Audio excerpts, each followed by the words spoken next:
I'm Franziska. I'm the co-founder and CEO of Ave and Edam. Ave and Edam focuses on technology and personalizing skincare.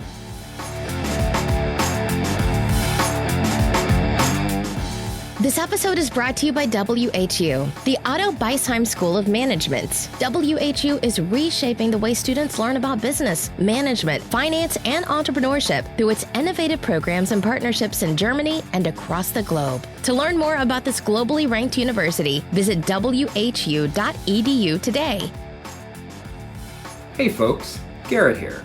In this first episode of Season 3 of the Most Awesome Founder podcast, we introduce Franziska Leonhardt, entrepreneur, attorney, WHU alum, and founder of Berlin-based AI-driven personalized skincare company Ave and Edam. Franziska's journey has been a fascinating one. She began her career as a freelance lawyer, joined international law firm Clifford Chance, and then became Rocket Internet's first General Counsel, leading them through their IPO. But it was on one trip to Silicon Valley in 2017 that changed Franziska's career path forever, inspiring her to build one of the world's first technology-driven skincare companies, all while raising her young daughter in tow.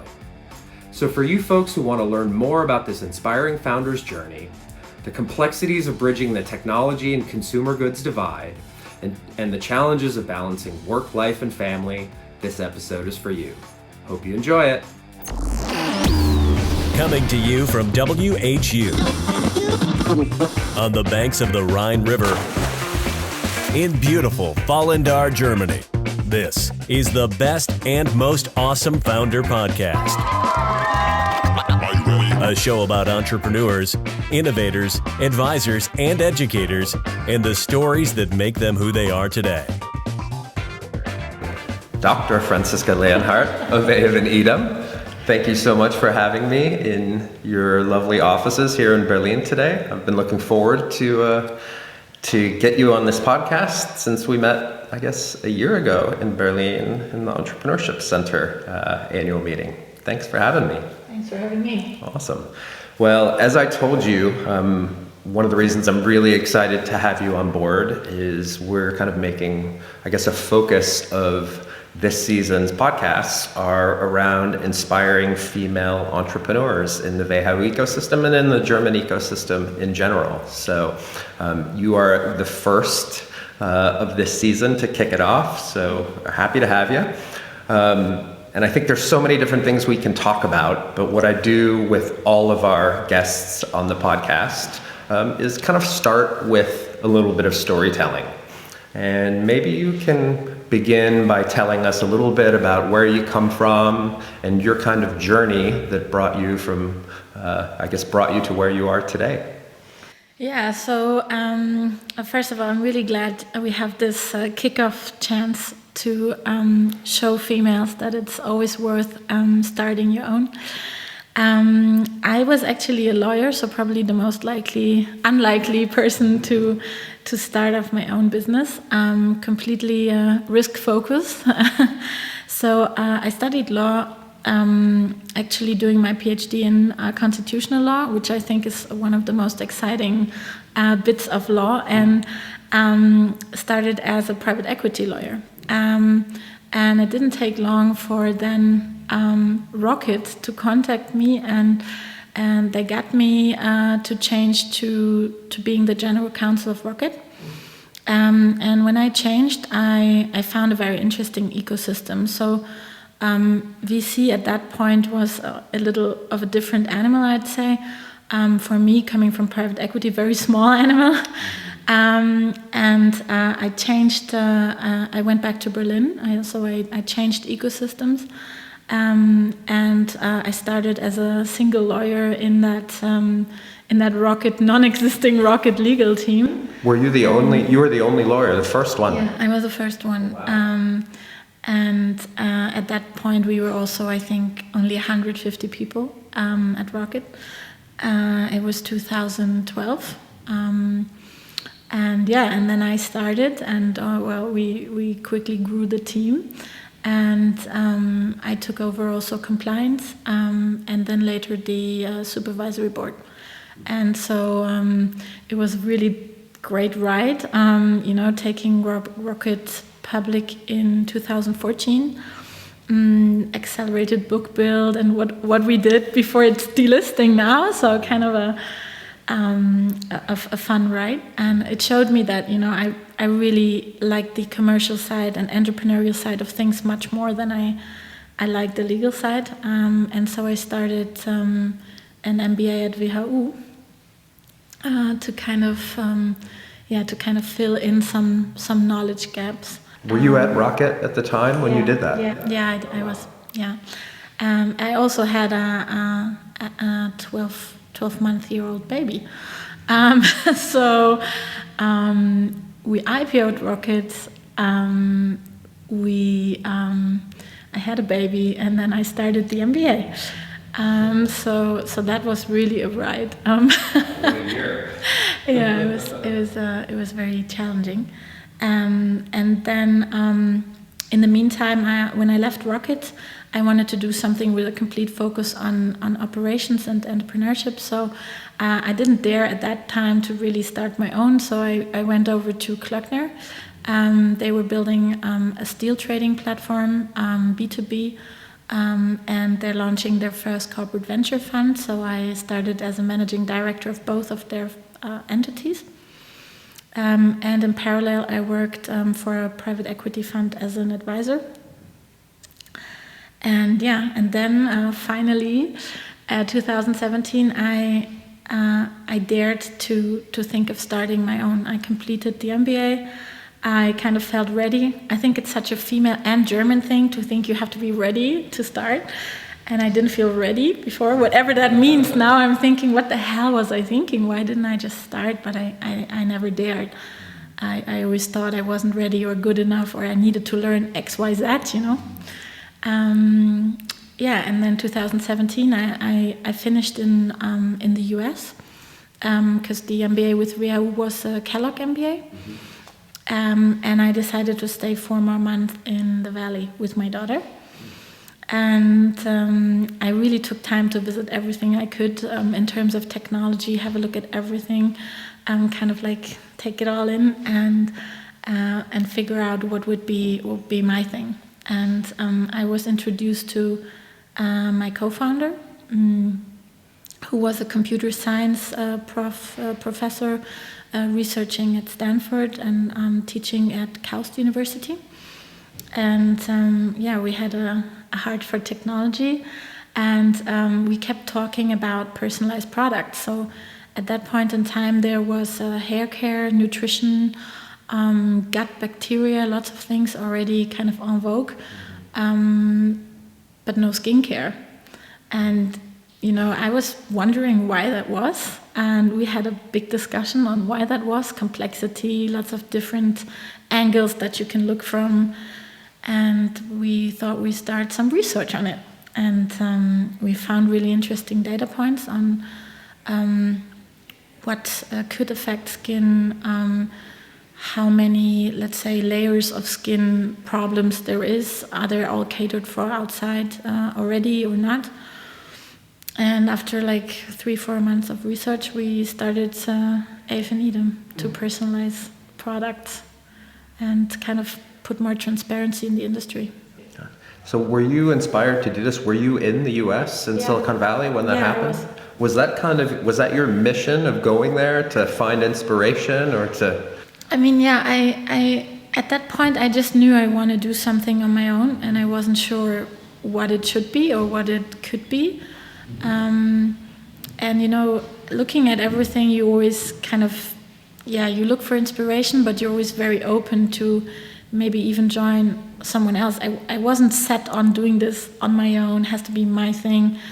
I just really wanted to see what's out there, what's fascinating, and I was only sure that I would like something that involves technology where it hadn't been applied, a field that kind of isn't full of it yet, and consumer goods is not very technological yet. Right.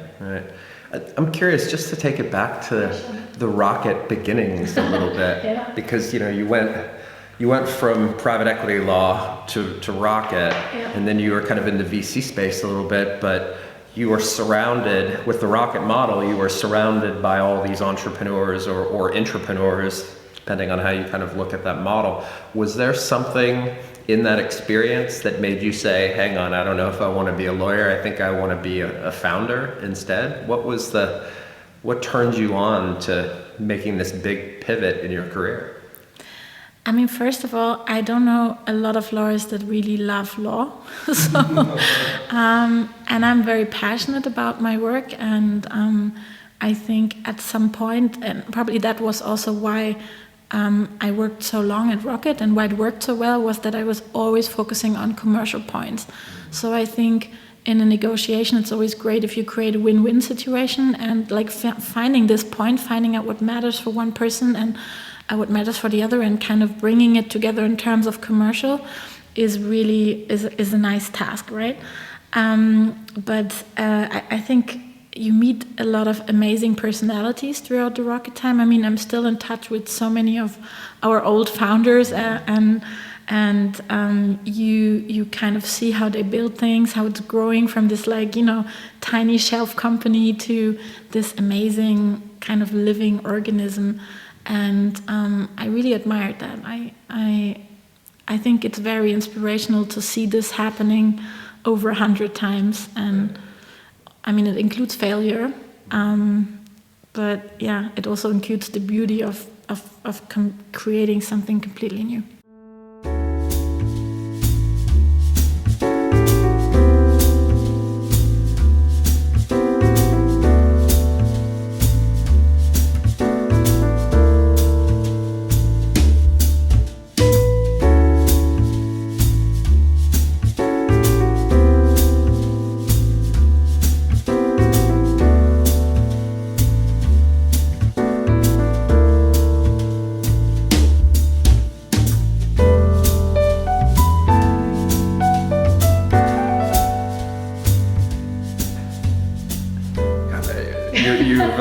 I have so many questions that I want to ask about that experience, but no, do please. I mean, you said you kind of mentioned the idea of I don't know why I waited.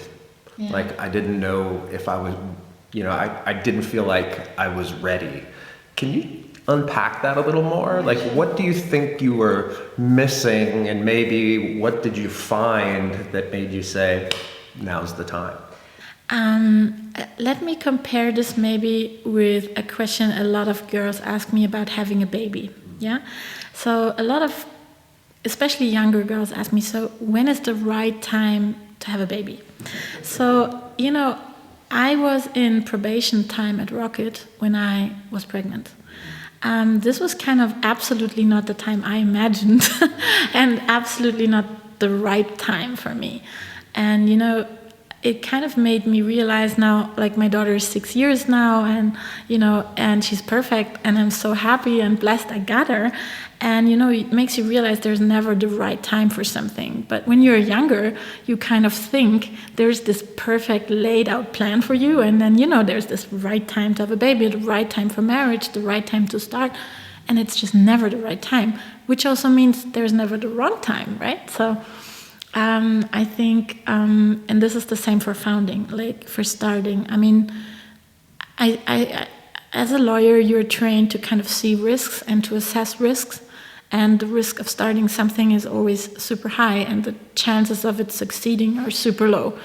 This is, what it's made up for. So, I think when I assessed this in the usual manner of education as a lawyer, it was always too high of a risk and too much you don't know yet to make it to kind of higher the chances of being successful. And I think this was just the wrong metrics. I was just, the KPIs I set for myself were just wrong, because you will never know everything, and there will never be a better time than now, to start, I guess. It reminds me of that Mike Tyson quote that said, I think he said, everyone has a plan until they get punched in the mouth. Yeah, it could be. And sometimes life punches you in the mouth, and it takes you on a different journey. And maybe what seems like a punch at first ends up to be an incredible blessing. Absolutely. Let's talk about that first punch, because I've experienced that punch too. It's uh-oh, having a baby. wasn't expecting this at this time. You know, I don't know too much about the rocket experience, but most of the personalities I know from the rocket ecosystem are men. All of the ones I know, actually. Okay, gotcha. So there was like two, three great females, and that was it. Wow. So what was the experience like working in an environment that was so male dominated? You're one of the few women, and all of a sudden you are now on your way to becoming a mother. Did that have an impact on your day-to-day life, on your career? Like, how did you manage that? I mean, I have to say, everyone's always, kind of saying these things about how hard it is to work for Ollie or Mark or whatever, and I have to say, I was really scared. Like, I was scared to tell everybody that I was pregnant, and I was scared of what this would do with my career, and to a point where, without even talking to them up front, I would just say, okay, I'm fine with stopping to work here. And, we don't have to go through the hassle of you having a pregnant general counsel, and I don't have to go through the hassle of justifying myself. So, I'm just offering you to leave. And I really remember Ollie being super irritated, being like, what the hell? We're not living in the 1920s anymore. You're going to take over compliance and you're going to be just fine. Get a nanny, organize yourself, and it's going to be okay. And I mean, there's a lot of things you can say about him, and a lot of things probably that, are known about him. But to me, that was really amazing, and it kind of, took a lot of pressure. At that time, I was, mostly talking to Ollie and Mark, and they were very kind about it. And I never felt the pressure of being even bullied out or couldn't do my job. Or I was always feeling like it didn't matter if I was a woman or if I was a man. And this gave a lot to me, because I was really scared of this ending my career, kind of like, I don't know, you don't know what's coming, right? You don't know how it goes, how this pregnancy goes, how the kid is, you don't know anything. So I was 29, and it was a kind of a crazy experience, and I'm really thankful how it went. It never stigmatized. Yeah, I mean, so much uncertainty at those times, and fortunately, you were in a very supportive environment. You were also very successful in your career, as a higher level employee, but you still had that fear, right? That discomfort and that fear. Like, I can't imagine how many women that aren't as blessed as you and, to have the career trajectory as you, what they face. Like, it's a lot of homemade things, like at that time I assumed it would be a problem, and it wasn't even a problem, and Ollie handled it super well, but it was in my head that it will be one, and this was kind of this moment where it was like, oh my God, because you don't realize you have so many prejudice in your head, like even turning it against yourself. So I remember calling my ex-boss saying, would you take me back? Before, raising this, and he said yes, by the way. So I've got an amazing ex-boss. He's now, he's I think the Germany partner at Latham Watkins, and he's really great. So I had really a lot of support, but I'm also aware that, this is not the standard yet. So it's still a topic, it's still a problem, and it's kind of because women are supposed to perform or be the same way as men in a leadership position or in any position. And I think one thing was that I had to stop expecting it from myself, which was really hard. It just speaks to the social message, the societal and cultural messages that are out there, that you can be a lawyer, you can be a C-level, you can be incredibly successful, and you're still facing those same fears and insecurities because of a history of that kind of being in place, right? And I think it's also a lot about the wrong messaging going out to younger girls, kind of saying you can do anything and you can do anything at the same time. And like, I get asked a lot of times how you do it, and I'm always like, I don't do it. Like, I don't do it well.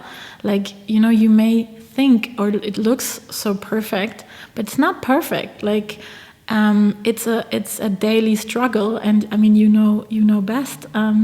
So it's a daily struggle to have a kid, and it's a daily struggle to still have your career. And things are sometimes messy. You're forgetting things. You're not maybe performing always at the peak of what you could. And I think a lot of things is like what you yourself, kind of take internally and just accept and say, okay, I may not be perfect, but I'm still doing a great job. I'm still a very good mom, and kind of have your own perfection standards maybe lowered a little bit.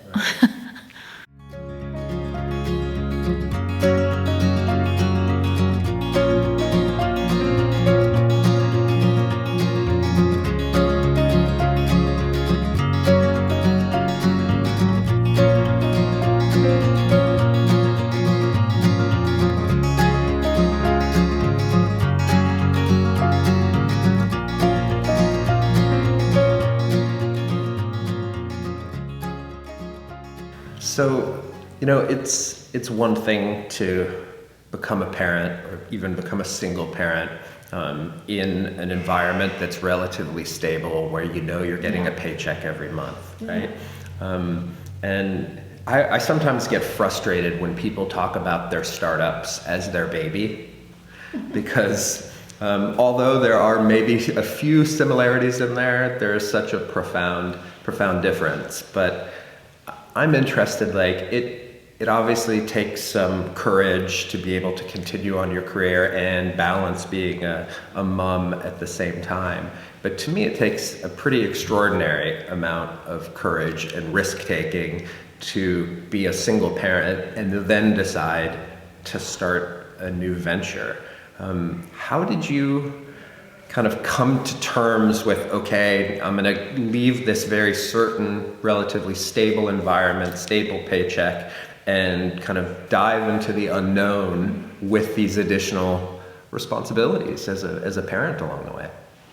I will not lie to you. I think you ask yourself this at least once a day. So I was very fortunate that I have a super supportive family. My mom really, like, especially during Corona, kind of stepped in. I know it wasn't allowed, but I had no choice. I have a nanny. She helps a lot, but she's elderly as well. So, and she's a risk patient, so she wasn't there for most of the time. I wouldn't make it without my family, and I think probably I also wouldn't dare. It's you need a support system, and I think this is something in this discussion, political discussion especially, that people are forgetting. Like, it's not normal that you can afford someone who is watching your child. It's the support. Like, not everybody has family that lives in the country or even like the city in my case. These are not givens. So if we talk about female entrepreneurship or in general female careers, like, let's take this into consideration, that we need to kind of create an ecosystem where it's okay for both parents to be responsible for their kids, for support that is not your own organized family or a paid nanny, but where we just have these possibilities for those that choose them, because it's not everybody wants this. Like, this is another thing. Like, you don't have to want this career. You don't have to want entrepreneurship. Like, that's also okay. Like, you choose it. I think that's what's important, to have the choice and not which choice you make at the end. Well, it's an interesting thing that you said, because I think so many people see it, so many women I know see it as a choice, right? I can keep pursuing my career advancement, or I can become a parent. And I have two sisters that were both incredibly career-oriented, became parents, still maintain their career, but definitely their energies shifted from, I think both of my sisters would say I'm a mom first, and I have my career second, when I think most entrepreneurs I know identify, they're identified by their career and that thing that they're creating. Yeah. It's interesting, and I think it's something you still, I see in myself. It's like, in your thoughts, you still struggle with, what am I first? Am I a mom first? Am I, am I a wife first? Am I an entrepreneur first? What are you first? And I think throughout life, kind of, we adjust our priorities, and it's your choice. This is also something like it's your body, it's also your choice what you do with your time, and you have to love the outcome. And I think don't assume that others do it perfect and they have this perfect career and have this and have that. I'm sure everyone has their struggles, so it really is inside of you and your responsibility to kind of say, I'm focusing on this now, and I'm not justifying it. It's what I want and what I live for, and this can be anything. And just make sure that you don't forget your own in this, because it's very easy to kind of focus on everything else, being a perfect mom, great entrepreneur, great wife, but where are you? So I think we talked about this before the podcast. It's every day you should assess your priorities and put them straight so that you are happy. Well, that topic of the shifting priorities, I think, is interesting, and you don't have to be a parent to even face that, or a single parent, or a woman. I think everybody faces that on an entrepreneurial journey, particularly. But I'm very much interested in how a single mom balances essentially raising two creatures, right? One, their biological child, and the other, this creature that they're trying to create in the world, in the marketplace. Do you find that you're bouncing from priority back and forth a lot? And how do you manage that effectively, if not with your time, but with your heart? I'm not. I would say I manage it probably pretty badly. And I think, everyone thinks you have it figured out, but probably you don't, just like everybody else. And so, I could tell you something about my yoga routine or my meditation practice, but it would just be a lie.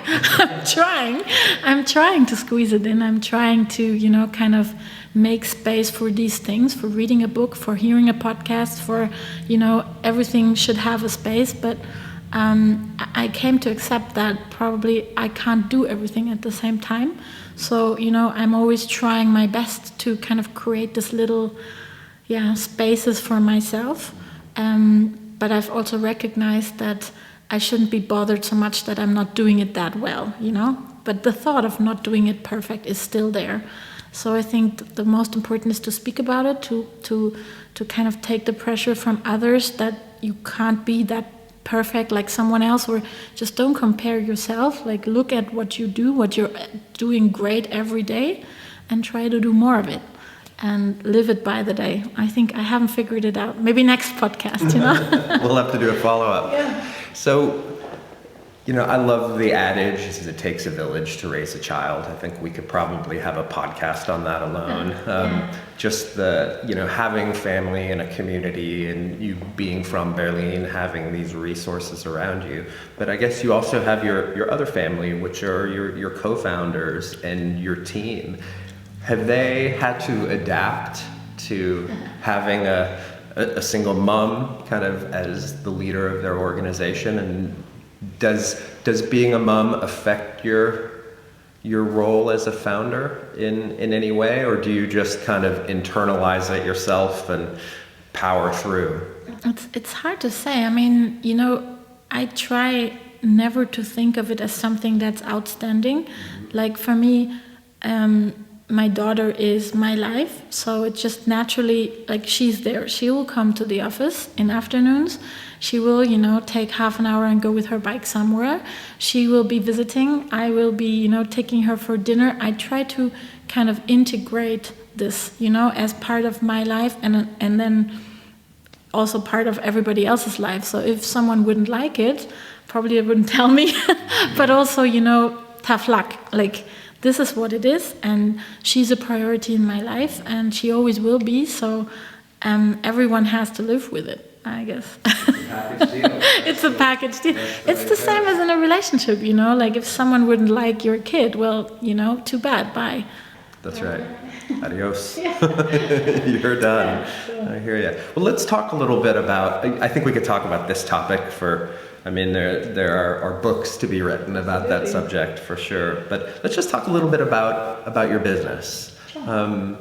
Can you tell us kind of a little bit what your core value proposition is, where you guys are now, and where you see yourself kind of going in the next year or so? I mean, the angle that fascinated me was, as I mentioned, the whole consumer goods business isn't really infiltrated by technology a lot yet. So, you have the kind of the marketing department, and you have the R&D department, and the customer will, mostly get something. It takes a lot of long time to get the cycle back from customer feedback to R&D. And I think that's a really weird way of, producing products. So you have a product, it's developed, it stands in the shelf for years and years. Customer uses it, gives feedback comes back to R&D. Kind of a broken chain to me, and kind of very old-fashioned. So when we started, we thought, how is retail going to develop over the next years? And I think you see a very strong a need for personalized products, and that products that really fit you, that are made for you. And this kind of this needs, first of all, a lot of input, a lot of data input, because you need the expertise, and it comes from different angles: dermatologists, cosmetologists, and what we love, environmental data. So to see air pollution and correlations of water hardness or other factors, how does it influence at all? There's not that many studies on it. And then it kind of goes back into this, like I always say, vertically integrated value chain, right? So you kind of have the analysis, then you have the manufacturing of the product, and you have very fast iteration cycles of the product. So the customer gets a fresh product, not something that waited 3 years on a shelf. He tries the product he likes or doesn't like, or likes some parts of it. He'll feedback you, and you're going to manufacture a new product taking into this feedback and this kind of points the customer made. So this is kind of what really fascinates me, because it democratizes knowledge, knowledge that used to be very kind of silo, available to very few. And it gives this knowledge in form of better products to the people. This is number one. Number two, I think it's super interesting when you look at platforms and kind of how everybody has the same product offerings. The real differentiator is brand, and it should be product, but it isn't. So 95% of products get produced by the same producers, and kind of engineered by the same R&D lab. And most people don't even know that lots of brands in the cosmetic sectors are actually similar, or even from the same R&D lab, and they just add something here or there that doesn't really have a function but to make the formula different, and then they get it again. And so I think the real lock-in effect is going to be created by personalized products that truly change your connection to the customer. And that's what we're working on. Gotcha. I mean, how different are products like that, across the spectrum of diversity? If you have a dark-skinned person living in a city with hard water versus a light-skinned person living in a rural mountainous area with soft water or something, do you identify baseline characteristics of each, and then if someone were to get a skincare product, would they be vastly chemically different? Or so the question is, first of all, there's not much research on this, so kind of diversity in probation groups is very low. So you kind of, already probation groups, if you test products with people, the groups are very small. So you would think a study would be done on, I don't know, thousands of people to kind of equal out statistics, but actually it's like 30 or 50 or maybe 100. So already this entity is very low, and then diversity within this group is super low. So I think technologically what we wanted to do is to see these correlations and to see, because it's hard to say right now. I mean, you do see differences, but we're only selling for 1 year products. So you kind of, when your usage is growing and when you have more different people using products, you will see if it really makes a difference or not. So you already see differences, but you will see in the feedback and the treatments how it really comes back to something very different, or if, it's more kind of, it makes a little difference, but it's not a huge big deal. So I think this is what you will learn after, more cohorts using the products. So essentially you're kind of taking a customer discovery, like lean startup kind of approach to. Yeah. So the idea is you provide the customer a product, they use it for a time, they give you feedback, and then you adapt the product to that feedback. Yeah, or not. I mean, we see the funny thing was at the beginning we thought we have to do a lot of adaptation, and technologically you can do like an endless variety of products, right? But then when you translate it to real products, you have regulations, you have testings. So, there's still this gap that needs to be kind of figured out over the next 3 years. How do you really bring the full benefit of technologically possible personalization translated into products, right? So we were thinking there would be a lot of adaptation necessary, and then actually what came out was at the first go, because we took about 1 year to develop the products and the technology, and like about 18 months until it was a neural net self-learning process, right? So it was, we sent out the product and 94.7% would recommend us to friends and family. So we actually didn't have so much negative feedback. This was super interesting to me. So we kind of, it gave me, let's say, a good feeling about that we learned the right factors and that we did the correlation and the R&D great. So, yeah.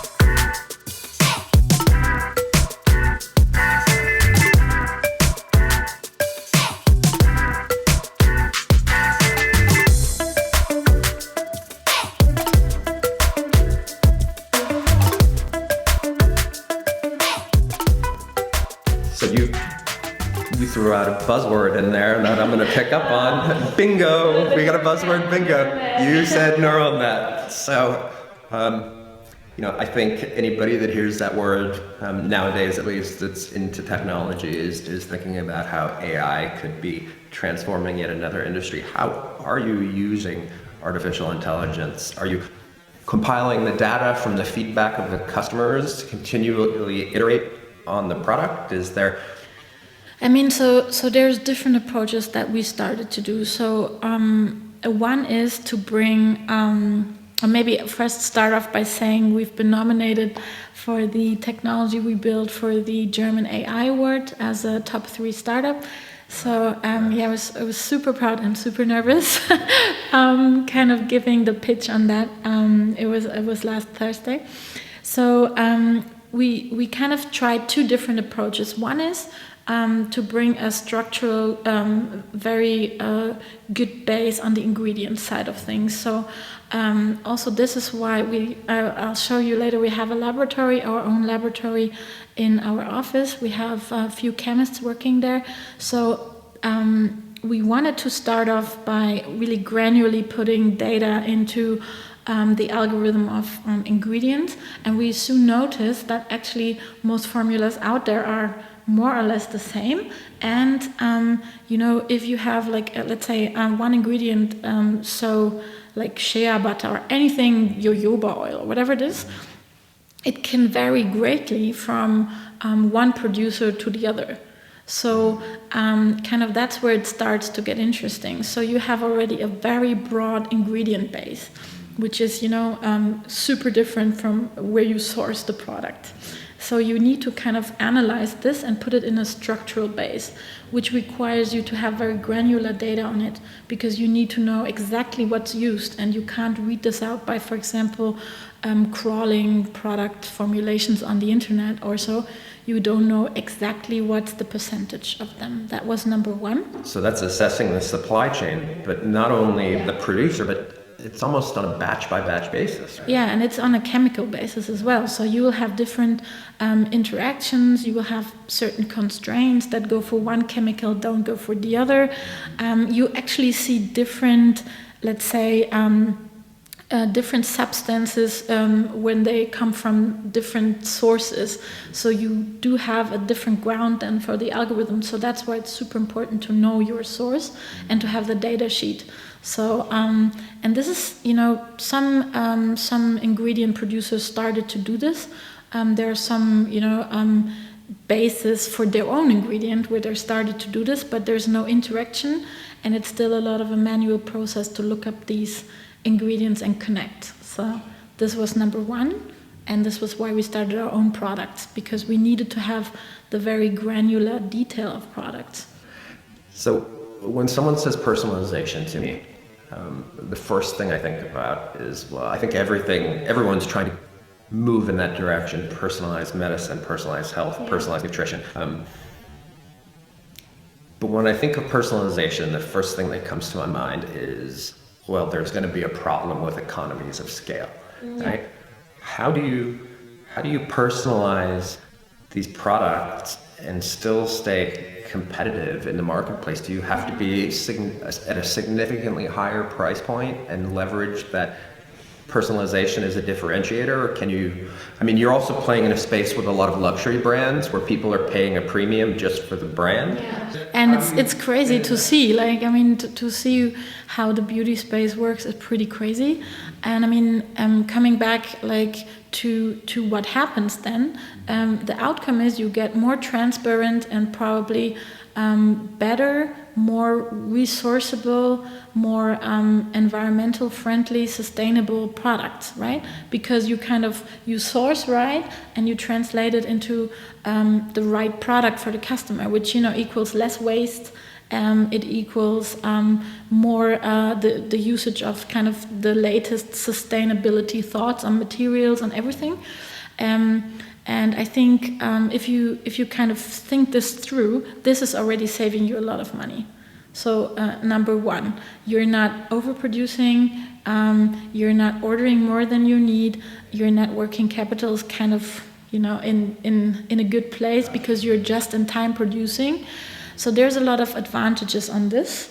However, you are right when it comes to personalization. I don't think we have to look at the number of, let's say, millions of combinations. That's super easy to do, millions of combinations already. If you take one ingredient like hyaluronic acid and you can put it from 0.01 to, 5%, you already have a variant in it that makes it endlessly personalized. But I think this shouldn't be what it's about. The discussion should be about what's really the best for you. What is the perfect match for you? And this is not only for skincare; it's for anything. As you've mentioned, I think medicine is already much further than consumer goods, and you have to ask yourself the questions: why do people not want to produce personalized? Because it is definitely more, environmentally friendly and so on. There's lots of advantages because of the costs. They don't want to bear this extra cost of making it fit for you. It's much easier to put you one product into the shelf and sell it for everybody out there than to produce, let's say, even 20 products and put it into the shelf and sell it. Because every variety will increase your costs. Right. So. Well, you found a really interesting and unique value proposition. You brought in technology and personalization. Talking to me, talking to the people listening to this podcast, can wrap their heads around those terms very well, I think, because we think in these terms as entrepreneurs. But how do you communicate that differentiator to the market out there that, can't process what AI is, or, don't really think about personalization in that regard? I think they also don't care, they don't care if you use AI or whatever it is. They just want the best product for them, and they want it at a reasonable price. So they don't care about your way there. They just care for results. They want to be, looking better, have something that eases the problem they have, or they just want to have a great lifestyle product. So I think in terms of data, what we're seeing is certain cohorts that, over time show that people choose certain things over others. So you see, a pattern of skin goals that people have, issues that people have, sensitivities that people have, and you see certain combinations. So I think, we are definitely looking into translating this better for the group that we see, and kind of make personalization something tangible, is that the word? Tangible, so that people really translate it for them into what is my benefit, right? And we are in that way, yeah. So what do you see as someone that's been in this space for a while now? What do you see as the kind of the future, the disruption of the skincare industry, and where does Ave and Edam fit in? What's your vision? I think, looking back at the time when where skincare started, it started in a pharmacy. It started with people telling, how's the guy called, pharmacist? Mm-hmm. It started with people telling the pharmacist, this is my issue, can you please do something against it? Or this is my wish, can you please? And then, when it kind of got industrialized, it started to go into the masses only. And I think we are at a point in time where technology allows us to cut the costs and to kind of democratize all this knowledge by using different data sources and put it together into a better product that's also, kind of more reasonably priced. And the costs will keep going down, like everything in technology does. So I do think that, we're going to see a return on a more aware a more aware consumer that kind of looks at factors, like environment, that clean ingredients. We're gonna see, I think, kind of by using these platforms that people are, by seeing more transparent these products that are overwhelming. That they're going to go back to something that is more suitable for them, more reasonable in the claims for them. And it's kind of going to cut through the marketing talk and translate it to something that appeals to them. And this will create a lock-in effect that allows for this product to keep on thriving. And you've seen it, I think, where has it already started?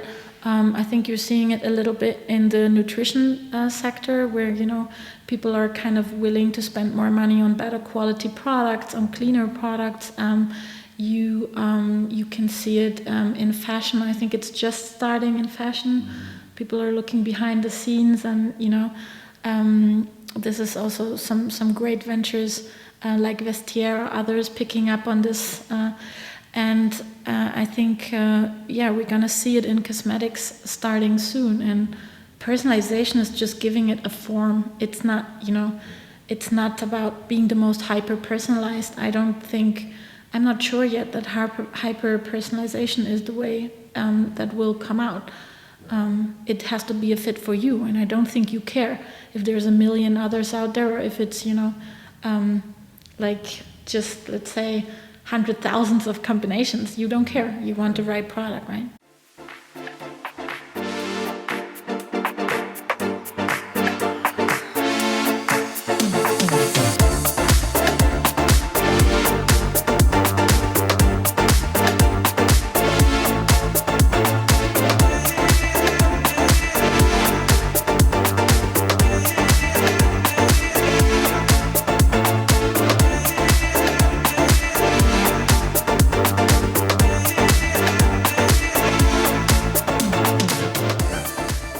talk about marketing. I want to ask you one thing. I want to ask you one. I'm not the right person for marketing. No, that was a great answer. But I'm interested in your brand. I love the aesthetic that you guys have created. It's clean, it's elegant. Ave and Edam. I hear a Genesis story in there. Why did you? How did you come up with? So we wanted to create a gender-neutral brand. Something, like men are always marketed to in like dark blue colors or orange or I don't know, like, man colors. And females are also always marketed to in like this kind of pastel colors. And we wanted to create something that both could use and kind of not feel that it's about, if you're a man or a female or whatever. We wanted to create this. So we kind of did a plot twist in the Ave and Edam, and it's Adam and Eve, and we swapped the first two letters. And it kind of is, first of all, this, because it gives this non-gender kind of, connotation to the name and to the brand. But it's also like starting from scratch, right? So starting Beauty 2.0, where you actually use technology and, you actually use the knowledge of, like the experts and kind of synthesizing it and giving it and democratizing it for people into products. So that was the idea behind the name. But no one can remember apart from like even speaking it out well. So we gotta see how it's always hard. Ave and Edam, Edam and Ave. We hear a lot of things about it, right? Yeah. I think it has a nice ring to it. Yeah. I want to ask you just kind of one more, maybe bigger picture question. And I ask a lot of people on the podcast this because, one of the reasons we're doing this is to inspire the next generation of future founders out there, either from Vehu or anywhere else. If you had the opportunity, which you do, to share, kind of a few key points of wisdom to the next generation of founders, whether they are for female founders or just founders in general, based on your kind of experience and your lessons learned, can you share some words of wisdom, having been through such a unique journey yourself? So, I think, wisdom is a big word. I would say the recipient has to judge that. Maybe I can speak for learnings for myself. I've been very open now in this podcast, so I hope some already came through, but one major learning would be don't wait too long. Really don't try to make it perfect. There is no perfect, doesn't exist. There is no right timing. Just go for it and kind of really, push against the odds to make it happen. And don't be too judgmental on yourself. Like, try to let go of that perfectionist in you and kind of, see the good things rather than the things that could, not work. And remind yourself of that daily. Then I think, don't let society kind of bully you into this theme of you have to have a kid, the career, the perfect, everything.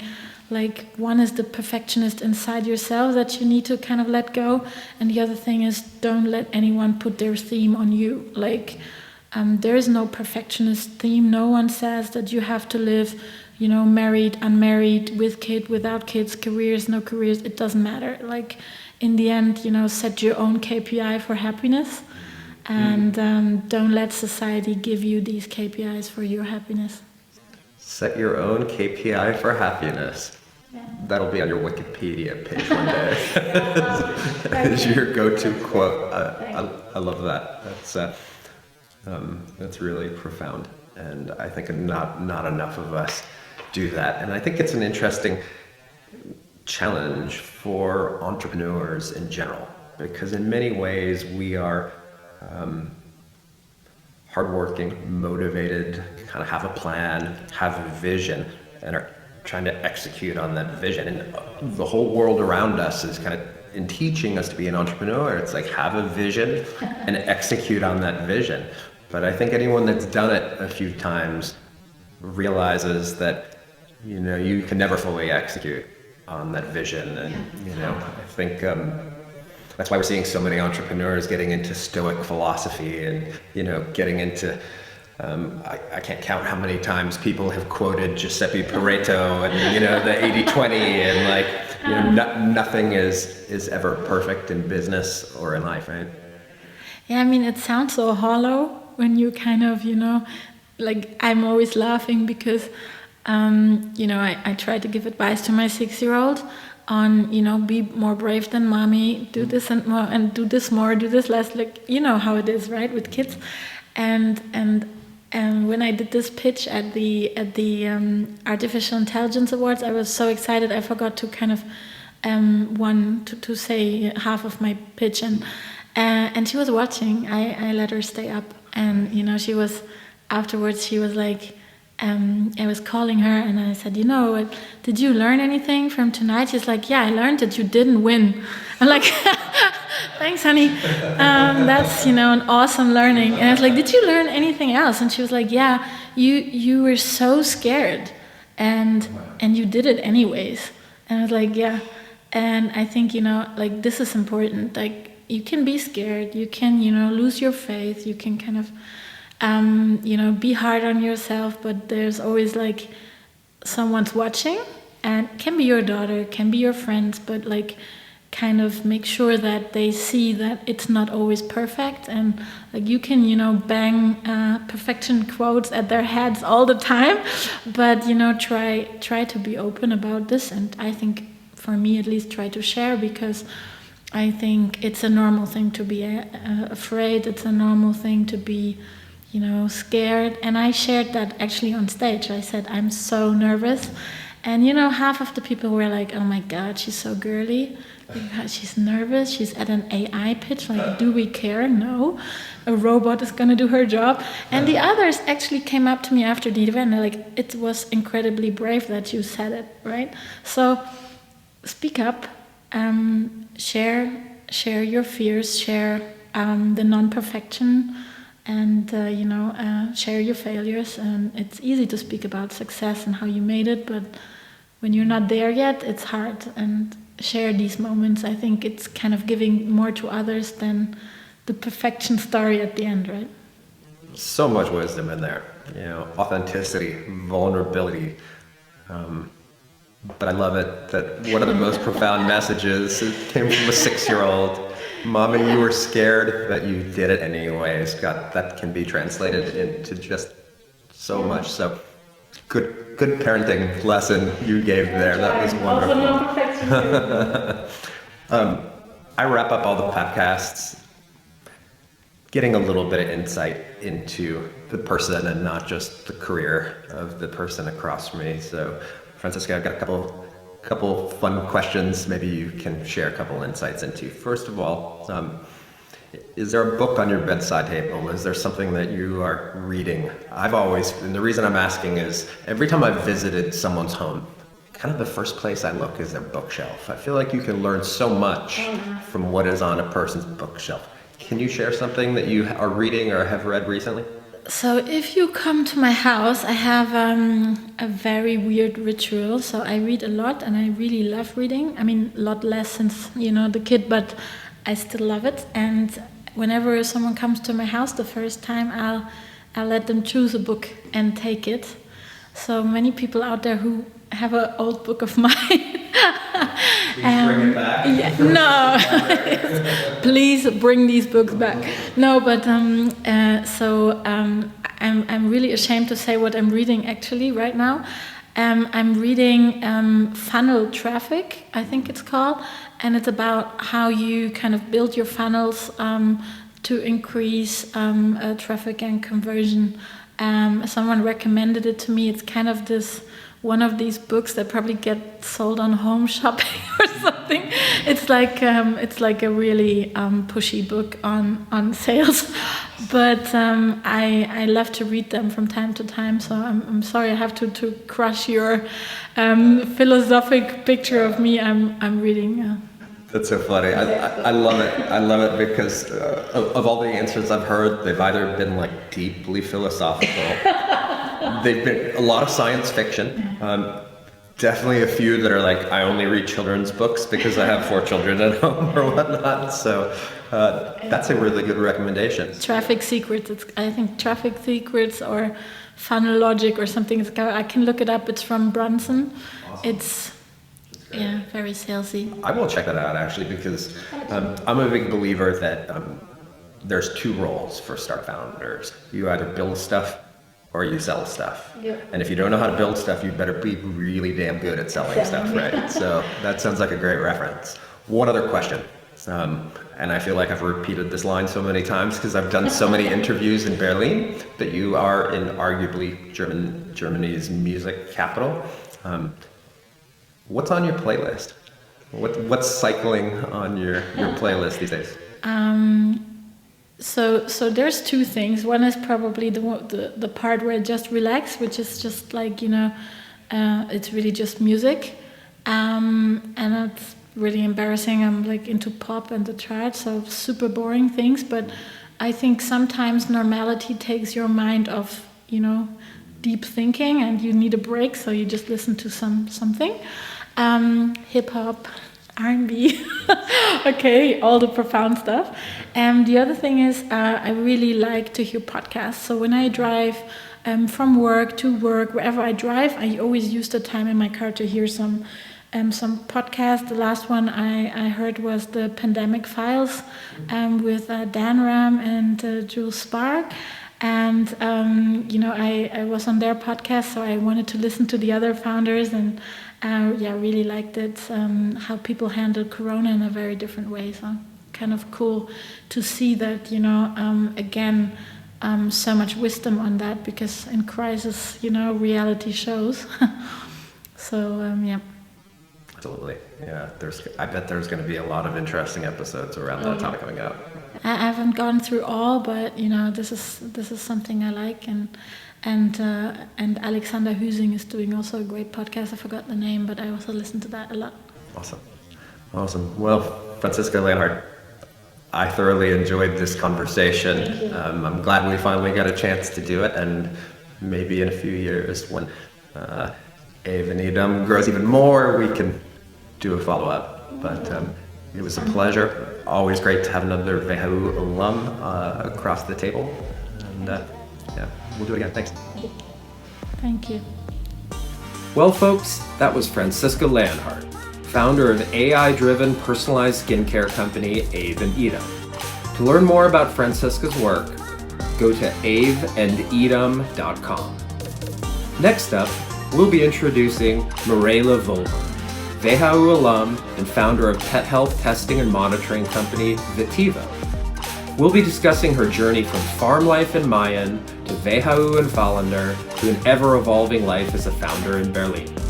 Until then, be sure to check out our website at mostawesomepodcast.com, follow our channel on YouTube, and subscribe on Spotify, Apple, or your favorite podcast streaming service. Bis nächstes Mal.